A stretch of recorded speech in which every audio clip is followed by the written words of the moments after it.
Okay, so we're taking a little break on our little sojourn outside on New Year's Day 2021, start of a new decade for China and for the world, and a goodbye to 2020.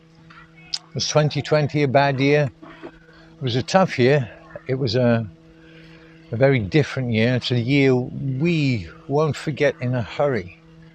But I see 2021 as a turning point, not just for China, but for the world. See, I will remember 2020 personally as the year that China, Zhongguo, rose to the top of the civilized world and led the way. And it's the year that the Chinese people, the people of China, met the most terrible adversity head on. And they worked together in unity and they defeated the problem. There is still a problem. There is still a problem to face and to deal with, and China are employing measures to keep coronavirus, COVID-19, etc. under check. It's ongoing. It will keep going on. But China beat this, and China will continue. And for me, you can talk about governments, but for me, it's the people. And the way the people are together or not together. The people and the government in China are like this. China is, to me, like a beehive. Yeah, there might be a queen bee somewhere in the middle, you know. But every bee in this hive knows its job. It knows its purpose. Yeah, you're the boss. Fine, you be the boss. I don't want to be the boss. But it's one thing, it's one organism. It works together in unity. That's how I see China. It's a beehive. And it works together for the common good. This situation, this way of being, I don't see in most other countries. I don't see it in the UK. I don't see it in the US. It's not engendered in the UK and the US because the system works on a very old principle, a Roman principle, if you like. The Holy Roman Empire. Divide and conquer. That's what the system works on. It doesn't work on unity. It doesn't work on people working together. It's like this all the time. This is the difference between China and the rest of the world, or most of the rest of the world.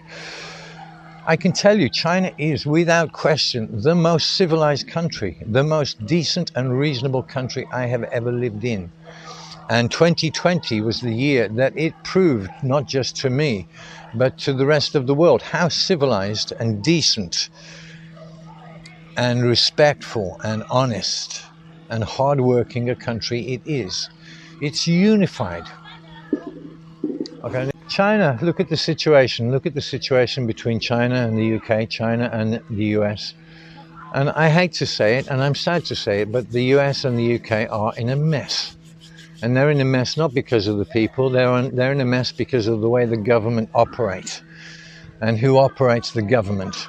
It's not together. It doesn't do this. It doesn't pull together. It's everyone for themselves. It's divide and conquer. It doesn't work. And it doesn't work in a situation when people need togetherness, when people need unity. That way of doing things doesn't work. You can call China what you like. And China has had to withstand and be noble about some severe propaganda against it this year.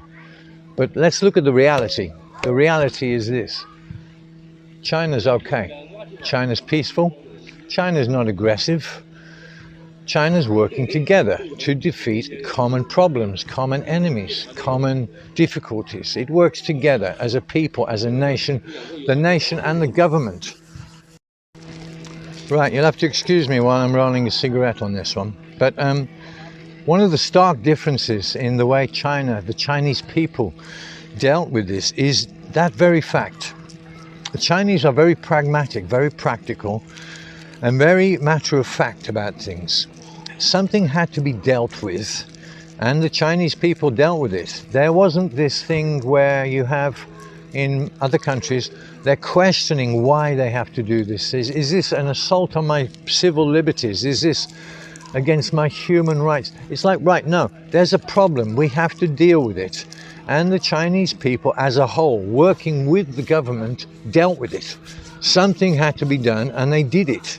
There wasn't a big bunch of questioning and arguing and, I said, well, she said, no. I said, yes, it's bullshit.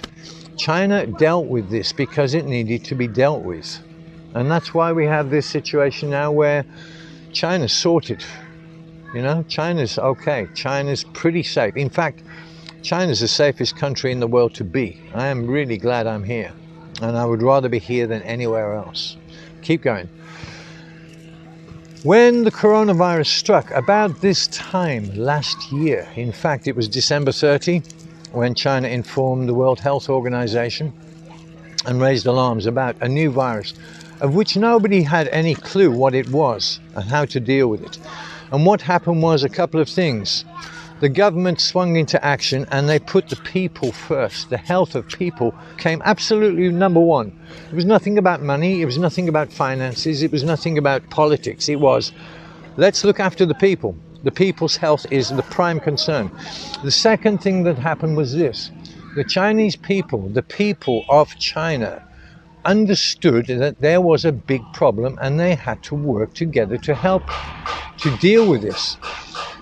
It's not a question in China. People just do this automatically. They work together. It's an automatic thing. This is the way of thinking. And this is what many other countries don't understand or appreciate. There is no questioning about, oh, this is against my civil liberties. This is an infringement of my human rights. We have to do this, and we have to do this together. It's that simple. And that's why China's safe. And the UK and the US are, sorry to say, a bit of a mess right now. There's the difference. Unity. Me, 我是中国人。中国人。Okay, 我是 before 我是英国人。Now 中国人。Papa. 中国 people. Oh, you train? Is that your train? Oh, hi. 我车的意思。What's your name? 我是 Barry. Barry. You. Hello. Hello. What's your name? 你的名字？我的名字叫蒙一年。Slowly. Again. Okay, give me 5. Okay, give me 5. Thank you. Okay, thank you. Bye-bye. Bye-bye. Bye-bye. Bye-bye.